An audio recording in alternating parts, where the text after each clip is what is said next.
Hello दोस्तों, welcome to ICM channel. हमसे discuss करने वाले हैं तीन स्टॉक के बारे में। पहला आपका होगा बजाज फिनसर्व, दूसरा आपका होने वाला है यहाँ पे IRFC और लास्ट टाइम से बात करने वाले हैं IEX के बारे में। ठीक है, तो इस वीडियो को पूरा अंत तक देखो और उससे पहले जरूर इस चैनल को सब्सक्राइब कर सकते हो, प्लस बेल आइकन को जरूर शेयर ऑल पे दबा देना, जिससे सारे वीडियो की जो नोटिफिकेशन है वो सबसे पहले यार मिल जाए। तो डिस्कस करते हैं सबसे पहले बजाज फिनसर्व के बारे में। आज के दिन लगभग यहाँ पे 1.40% जो एक गिरावट आपका होते हुए दिखाई दिया है। क्लोजिंग आपका हुआ है 1684 रुपये में। ठीक है, यानी कि एक अच्छे प्राइस में शेयर अभी देखने को मिल रहा है और बहुत सारे लोग जो है ना यहाँ पे चाह रहे थे कि इस प्राइस में आए तो मैं यहाँ पे बाई करूँ। ठीक है, लॉन्ग टर्म से भी और शॉर्ट टर्म के लिए भी। ठीक है, देखो जानते हो कि यहाँ पे सारे लोग जानते हैं कि ये कंपनी कितनी अच्छी कंपनी है और जब मौका दे रहा है ना तो इस मौके में जरूर अपना आपको हाथ धोना चाहिए। ठीक है, यानी कि यहाँ पे बाई करना चाहिए। अब यहाँ पे एक दो चीज़ यहाँ पे आपका क्वेश्चन आता होगा, क्या यहाँ पे पूरा बाई कर लें कि यहाँ पे आपको जो धीरे धीरे करके बाई करें। देखो मेरे हिसाब से तो यहाँ पे आप जो है ना स्मॉल क्वांटिटी में ही अब धीरे धीरे करके बाई करो। ठीक है, ऐसा मत करना कि जो भी आपके पास पूंजी हो, जो भी आपके पास पैसा हो वो पूरा लगा देना एक बार में। नहीं, यहाँ पे धीरे करके लगाओगे तो एक बेनिफिट क्या होगा कि जब यहाँ पे प्राइस कम होगा तो यहाँ पे आपका एवरेज मिल जाएगा। और बहुत से लोग यहाँ पे डर भी जाते हैं कि जब स्टॉक गिरता है तो उनका यहाँ पे पेशेंस लेवल बहुत ही कम हो जाता है कि नहीं अब ये स्टॉक आगे नहीं जाएगा। वैसा नहीं करना। ठीक है, जानते हो कि देखो मैं सिंपल यदि आपको मैं बताऊं एग्जांपल में ना, तो यहाँ पे आपको चींटी की तरह बनना है। ठीक है, जैसे चींटी कभी भी अपने मंजिल से पीछे नहीं हटती। देखोगे तो बीच में कितना ज़्यादा यहाँ पे आपको पत्थर आता है, ठुकराव आता है, लेकिन उसके बाद भी उसके ऊपर चढ़ कर जाती है। तो बजाज फिनसर्व एक ऐसा स्टॉक है, जब यहाँ पे आपको परेशानी जब मिल रहा है ना तो ये आपको मजबूत कर रहा है उस लेवल तक जाने का जो यहाँ पे एक आपको अच्छा खासा पैसा बना दे। और ये एक ऐसा स्टॉक है, जानते हो कि आपका बजाज फाइनेंस में ऑलमोस्ट जो है 52.98% तक यहाँ पे प्रमोटर होल्डिंग देखने को मिलता है। तो इसी बात से आप समझ सकते हो कि क्या काबिलियत रखता है बजाज फिनसर्व। जब आपका बजाज फाइनेंस में जब कुछ भी तेजी आएगी तो यहाँ पे बजाज फिनसर्व में भी आपको सपोर्ट मिलते हुए आपको दिखाई देता है। ये तो लगभग सारे लोगों को मालूम है। और जानते हो कि ऐसे बजाज फिनसर्व जो दो सेक्टर में काम करती है, पहला तो आपका होगा फाइनेंस, दूसरा आपका इंश्योरेंस। और दोनों सेक्टर जो है ना यहाँ पे लॉन्ग टर्म का फ्यूचर का ही सेक्टर है।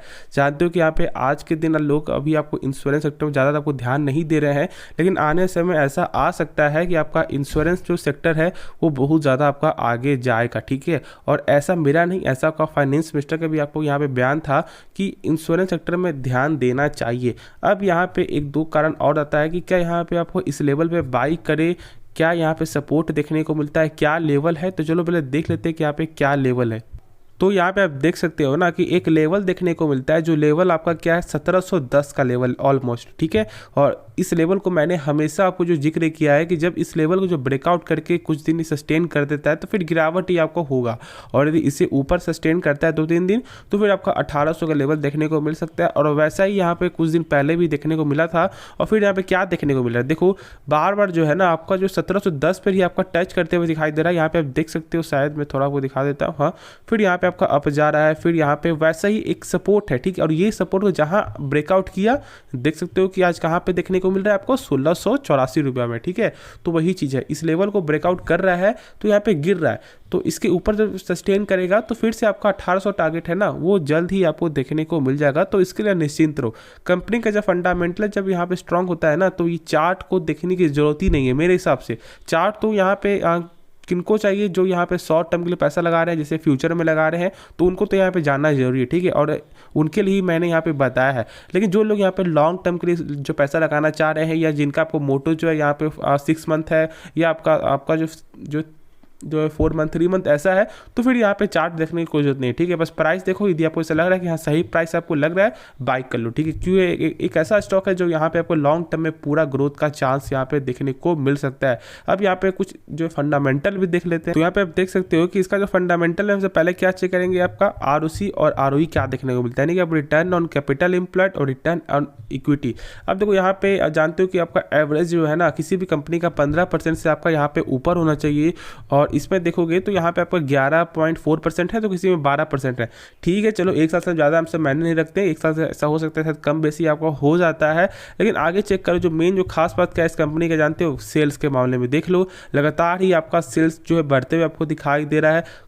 इस बार भी आपका इस क्वार्टर में भी आपको जो रिजल्ट है वो बेहतरीन रिजल्ट आया है, क्वार्टर में ऑन क्वार्टर भी, और आपका यहाँ पे ईयर ऑन ईयर पे भी लगातार ग्रोथ ही देखने को मिलता है। तो वैसे कंपनी को इस तरह की कंपनी को यदि आप यहाँ पे डर रहे हो बाई करने से पहले, तो फिर एक सही चीज़ नहीं है। और जानते हो कि यहाँ पे बहुत सारे ब्रोकर भी आपको बुलिश नजर आ रहे हैं, जैसे कि आपका शेयर खान ने भी आपको टारगेट दिया था यहाँ पे 1950 रुपये का, प्लस यहाँ पे आपको ICICI डायरेक्ट ने भी दिया था यहाँ पे आपको जो 1850 का, प्लस यहाँ पे आपको एडलवाइस ने भी यहाँ पे 1950 का टारगेट मिलते हुए आपको दिखाई दे रहा है। ठीक है, तो टारगेट से तो यार यहाँ पे सारे ब्रोकर ही आपको बुलिश नजर आ रहे हैं। और देखोगे तो प्रमोटर होल्डिंग देख लो तो लगभग 60% का प्रमोटर होल्डिंग देखने को मिलता है। तो और क्या चाहिए भाई, आपको तो प्रमोटर भी देखना पड़ता है कि क्या प्रमोटर यहाँ पे खुद की जो कंपनी को यहाँ पे भरोसा है या नहीं है।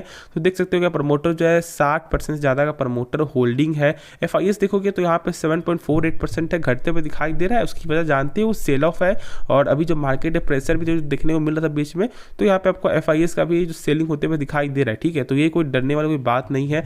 प्लस देखो आपको पब्लिक में, तो पब्लिक यहाँ पे लगातार बढ़ते हुए आपको दिखाई दे रहा है, बीच में कम बेसी होता है तो फिर सही है। ठीक है, 24% तक है तो चलो सही हमसे बोलेंगे। लेकिन प्रमोटर देखोगे तो 60% का प्रमोटर होल्डिंग है, तो और कुछ नहीं चाहिए हम लोगों को। कैश फ्लो यहाँ पे निगेटिव देखने को मिलता है, जो मुझे यहाँ पे खराब लगता है। बाकी सब कुछ इस कंपनी का जो है बेहतरीन है। और देख लो यहाँ पे आपको शेयर कैपिटल देख लो तो 159 करोड़ है। देख लो यहाँ पे रिजर्व तो लगभग 42,000 करोड़ का रिजर्व भी आपको देखने को मिलता है। ठीक है, तो चलो सब कुछ सही है।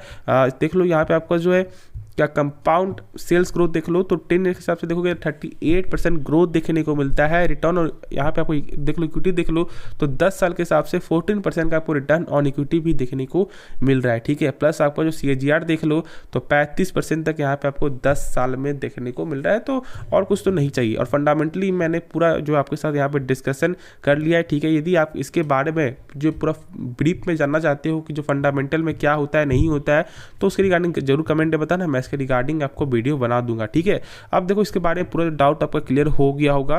कुछ भी एक्स्ट्रा डाउट हो कमेंट में जरूर आप यहाँ पे पूछ सकते हो। तो चलो अब नेक्स्ट स्टॉक के बारे में डिस्कस करते हैं। तो यहाँ पर डिस्कस करते हैं आपको IRFC के बारे में, यानी कि Indian railway finance corporation limited. ये एक ऐसा फाइनेंस सेक्टर है ना जिसका NPA देखोगे ना तो यहाँ पे 0% है। ठीक है, अब यहाँ पे NPA क्या होता है ये तो जानना जरूरी है आपके लिए, जिसे नहीं मालूम है।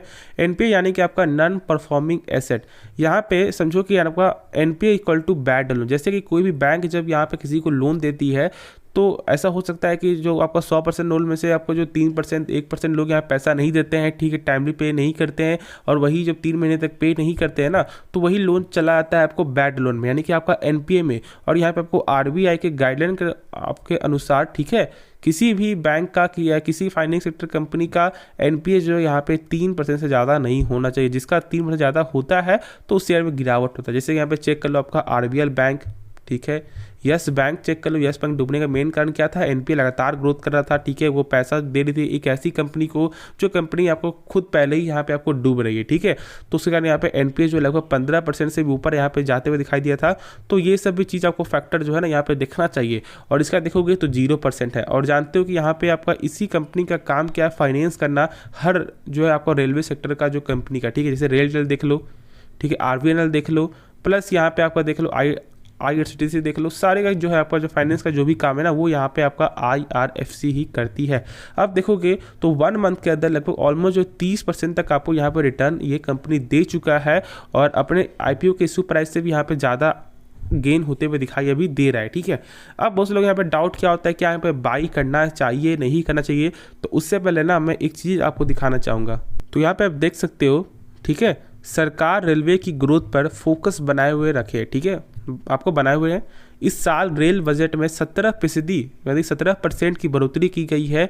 400 नई वंदे भारत ट्रेन चलाने पर काम हो रहा है। ठीक है, सोच सकते हो जहाँ पे अभी जो है 4-5 वंदे भारत जहाँ चल रहा है, 400 वंदे भारत यहाँ पे चलने वाले, जो मैंने हमेशा से ही आपको यहाँ पे बताया हुआ है। ठीक है, कि यहाँ पे जो आपका फाइनेंस मिनिस्टर का वैसा यहाँ पे बयान आया था, और उसी के आधारित पे यहाँ पे भी देखने को मिल रहा है। ठीक है, प्लस यहाँ पे देख लो PM गति शक्ति के तहत ना लगभग 100 फ्रेट, ठीक है, टर्मिनल बनाने की योजना में है। इसके अलावा रेल सुरक्षा अपग्रेडेशन में, ठीक है, 34,000 करोड़ रुपए का खर्च किया जाएगा। प्लस यहाँ पर रेलवे का 2025 तक 900 वैगन जोड़ने का भी प्लान है। और देखो यहाँ पे मेन जो है यहाँ पे क्या जो फंडा है जानते हो, IRFC का यहाँ पे अहम योगदान होगा, यानी कि जो फंडिंग जो होगा ना, जो फाइनेंस होगा, यहाँ पे आपको IRFC ही यहाँ पे ध्यान देने वाली है, जिसके रिगार्डिंग पूरा चांस बनता है कि जो आज आपको 27 रुपये जो देखने को मिल रहा है ना, वो कल के दिन यहाँ पे 30-35 तक भी यहाँ पे जा सकता है। ठीक है, अब उस लोग क्या बोलेंगे यार 27 से 30-35, अरे मेरे भाई 27 रुपये का शेयर है तो यहाँ पे आपको 2% समझ सकते हो। यहाँ पे 2.7 रुपीज़ जब बढ़ेगा तो यानी कि 10% बढ़ रहा है, तो उस हिसाब से देखोगे तो 35% यहाँ पे कितना ज़्यादा होता है, एक बार आप जो कैलकुलेशन यहाँ पे कर सकते हो। ठीक है, तो एक अच्छा पैसा बनेगा और मेरे साथ जरूर यहाँ पे आपको होल्ड करके चलना चाहिए। एक ऐसी कंपनी जिसका टोटल एम्प्लॉय मात्र 37 ही है और टोटल नेटवर्क चेक करोगे तो लगभग यहाँ पे आपको 41,000 करोड़ से भी ज़्यादा यहाँ पे देखने को मिलता है। ठीक है, इस कंपनी का, और इस कंपनी का खास बात यही है कि इसे सबसे अलग बनाती है। ठीक है, देख लो यहाँ पे बहुत सारे जो आज के दिन भी तेजी आते हुए दिखाई दिया था, जैसे कि यहाँ पे आपको IRFC का तो मैंने बता ही दिया, रेलटेल का देख लो, यहाँ पे आपको RVNL देख लो, ठीक है, राइट्स देख लो, इरकॉन देख लो, तो यहाँ पे तेजी आते हुए आज दिखाई आपको दिया ही दिया है। ठीक है, तो होप इसके रिगार्डिंग में आपका डाउट आपका क्लियर हुआ होगा और मैं क्या बोलना चाह रहा हूँ वो भी आपको समझ में आ गया होगा। ठीक है, जो भी आपका एक्स्ट्रा डाउट हो कमेंट में आप जरूर यहाँ पे आप पूछ सकते हो, मैं उसका यहाँ पे जवाब दे दूंगा। ठीक है, अब यहाँ पे जो 1 मंथ रिटर्न तो बहुत अच्छा रिटर्न बन चुका है, तो क्या करना चाहिए, तो अभी देखो मैंने आपको ये बताया कि यहाँ पे लॉन्ग टर्म में जो है ना पूरा चांस है ग्रोथ का, लेकिन अभी शॉर्ट टर्म के लिए क्या बाई करना चाहिए, क्या यहाँ पे आपको जो है जो गंगा जो बह रही है क्या उसमें आपको हाथ धोना चाहिए। देखो धो सकते हो, हाथ जरूर धो सकते हो, लेकिन मैं पूरा पैसा लगाने का भी सलाह नहीं दूंगा। ऐसा मत करना कि यहाँ पर लालच के लिए भी तुरंत एक 2,000 3,000 4,000 5,000 पीस खरीद लो, ऐसा काम मत करो। ठीक है, सोच समझ कर ये फैसला लेना। लॉन्ग टर्म से देखोगे ग्रोथ पूरा पॉसिबिलिटीज़ है, क्योंकि यहाँ पे नए नए जो आपको फंडिंग जो आपको कंपनी करेगी, क्योंकि नए नए यहाँ पे काम देख रहे हो, यहाँ पे जो मैंने आपको दिखाया भी आपको न्यूज़ में, तो फिर यहाँ पे जरूर आपको एक अच्छा सा बेनिफिट देखने को मिलेगा। ठीक है, लॉन्ग टर्म से आपका प्लान है तो जरूर इसको फॉलो कर सकते हो। तो चलो अब नेक्स्ट स्टॉक के बारे में डिस्कस करते हैं। स्टॉक का नाम है आपका IEX। ठीक है, एक ऐसा स्टॉक जो बहुत लंबे समय से आपका एक ही लेवल पे चलते हुए दिखाई दिया, और मैंने इसके रिगार्डिंग बहुत सारा मैंने वीडियो भी बनाया है, लेकिन मैं आज यहाँ पे फिर से उसी चीज़ को मैं आपको दोहराऊंगा। ठीक है, क्योंकि यहाँ पे क्या करना चाहिए, बहुत से लोग बार बार ऐसा कमेंट कर रहे हैं कि क्या यहाँ पे बाई करना सही रहेगा नहीं रहेगा, तो उनके रिगार्डिंग मैं फिर से आपको वीडियो यहाँ पे बनाना चाहूँगा और मैंने यहाँ पे बनाया है। ठीक है, अब देखो यहाँ पे एक ही लेवल पे जब चलते हुए दिखाई जब दे रहा है ना स्टॉक, तो जो यहाँ पे दो कारण आपको हो सकता है, नहीं तो एक बाउंस बैक देखने को मिलेगा अपसाइड का, नहीं तो यहाँ पे एक भारी सा क्रैश देखने को मिलेगा। अब बहुत से लोग क्या बोलेंगे यार नहीं तो शेयर गिरता है नहीं तो बढ़ता है, लेकिन मैं यहाँ पे क्या बोल रहा हूँ, एक बड़ा, ठीक है, एक अच्छा बाउंस बैक देखने को मिल सकता है। यानी कि ऐसा हो सकता है शायद यहाँ पे 140 देखने को मिल रहा है, यहाँ पे आपको 2-1 महीने के अंदर ही शायद आपका 170 भी आपको जा सकता है, या गिरावट होकर आपका 120 भी देखने को मिल सकता है। ठीक है, देखो 140 से देख लो, यहाँ पे 150 के अंदर ही आपका जो है ना इसका ट्रेंड चलते हुए दिखाई दे रहा है, ना इससे नीचे ना इससे ऊपर। ठीक है, ऐसे ही चलते हुए दिखाई दे रहा है। हाँ ठीक है, कभी कभी नीचे जा भी रहा है,